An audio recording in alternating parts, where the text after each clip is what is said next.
In today's free tutorial, I'm going to show you how to create the best vintage photo or dreamscape in Adobe Photoshop CC lesson.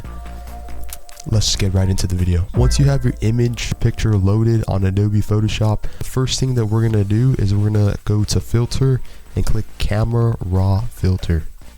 You can copy or mess around with the settings, but this is personally what I like, and then click OK. Next is to go into filter and scroll down until you see noise, add noise. These are the settings and this is what I personally like or prefer, and click OK. That is looking almost like a vintage photo. Under layers panel, scroll down and click this option or the fourth icon, and once here you want to scroll down to the top and click gradients. Click the drop down arrow and you want to scroll down until you see neutrals. In this case I'm going with the third option, which is more of an orange or a pastel look.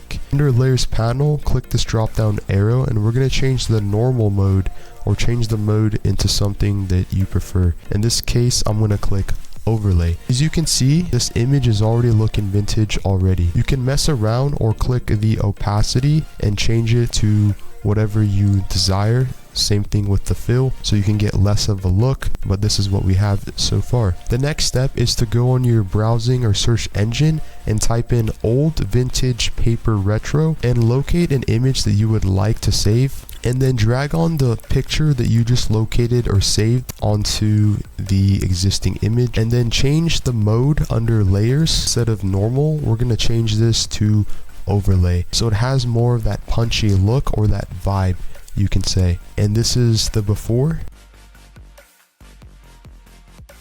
and this is the after. Notice the difference? Thanks for watching. Comment down below, share the video, and follow the channel if you found value. I'm out.